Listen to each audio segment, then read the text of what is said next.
Unajua kwamba taasisi ya utafiti wa uvuvi ni taasisi ambayo ipo kwa ajili ya kufanya utafiti, lakini pia bali si kufanya tu, lakini pia kuweza kutoa matokeo katika namna mbalimbali za maisha. Kwa hiyo tuone ni namna gani hawa wadau wetu wamefocus katika maeneo ambayo sisi tunafanya kazi kwa ajili ya kutujenga ili mwisho wa siku tuweze kufanya kazi kwa ustadi. Kwa hiyo changamoto ni kwamba tunafanya tafiti, lakini mwisho wa siku kwenye application kidogo kuna changamoto. Kwa maana kuna haja sasa ya kutafuta namna ya kuweza at least kupambana na hiyo changamoto. Kwa hiyo naomba nitumie fursa hii kuwanasihi kile ambacho tutakipata kufanya kazi. Kwanza tuwe wasikilizaji, tuwe waulizaji, tuweze kuchangia ili mwisho wa siku yale mafunzo yaliyowekwa hapa yaweze kuleta tija. Kwa hiyo nafikiri itakuwa ni sehemu moja ambayo itatusaidia kujijenga sisi kama sisi. Kile ambacho tunakifanya sasa itakuwa hakuna sababu ya msingi kutoweza kukitoa kwa wenzetu ambao ni wataalamu katika maeneo haya. Kwa publish wakaweza kuona Zafiri this time wamefanya sawa.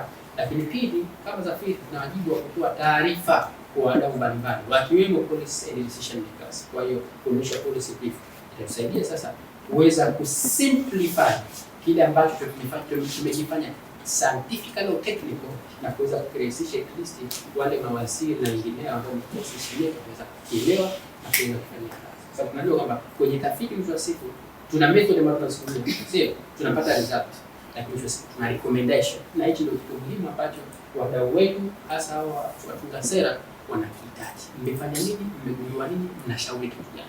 Kwa kwenye policy make, kwenye policy brief kule tutapata nafasi hiyo ya kuweza kuona namna gani na integrate kile ambacho tunapata kwenda kwenye policy kupitia ushauri wetu kwa wadau ambao wanahusika. Sisi kwa kushirikiana na wataalamu mbalimbali tumekuja tunafanya mafunzo kwa watendaji wa Zafiri. Tunaamini ya kwamba mafunzo yatakuwa yamejengea uwezo mkubwa wao kuweza kujikita vizuri katika swala zima la ufanyaji wa utafiti, lakini vile vile kuweza kutoa machapisho mbalimbali ambayo ni ya kisayansi yatakayoweza kuisaidia Serikali ya Mapinduzi ya Zanzibar kwenye kufanya maamuzi na kuishauri Serikali ya Mapinduzi ya Zanzibar kwa ujumla wake namna gani inaweza ikatunza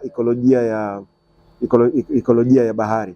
Tunachokufanya ni mojawapo ya mipango au kazi ambazo mradi wetu umepanga kuzifanya, ikiwa ni kujenga uwezo kwa taasisi mbalimbali ambazo zimejikita katika utunzaji wa ekolojia ya bahari. Kikubwa kwanza cha kufanya ni kuzingatia haya ambayo wataalamu wetu mafunzo ambayo wanatoa, lakini vivyo waweze kujikita katika swala zima la kufuatilia zaidi. Najua hapa kuna maeneo marejeo kibao ambayo tunapewa hapa kwamba mtarejea machapisho ya rejea chapisho hili ili kuweza kupata uelewa mkubwa zaidi. Vijana wakiweza kutengenezwa vizuri, tunapozungumzia utunzaji wa bahari wa leo, kesho na kesho kutwa, hao vijana baadaye wanatakiwa kuja kuwa wataalamu, uweze kuishauri ya kufanya utafiti, uweze kuishauri serikali tija kwenye nchi yao. Mafunzo kama haya ni ya muhimu sana kwa vijana, hasa ambao ndo tu wameanza kazi, kwa sababu wanakuwa hawana uzoefu na uelewa wa kina wa namna ya kuandika vizuri kisayansi, lakini pia na zile hatua zinazotakiwa ili mtu uchapishe. Kwa hiyo kupitia mafunzo haya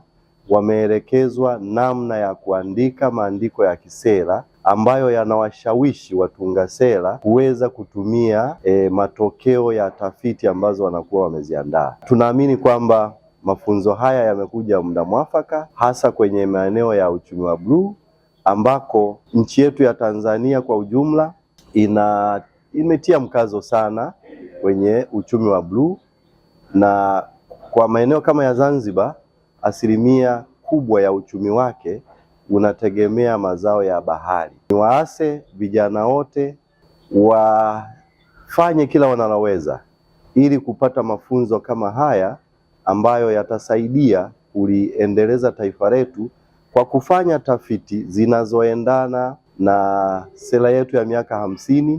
Wakishafanya yale machapisho yao tuyabadilishe kutoka kwenye maandiko ya kisayansi tuyafanye maandiko ya kisera ili yaweze kusaidia jamii yetu.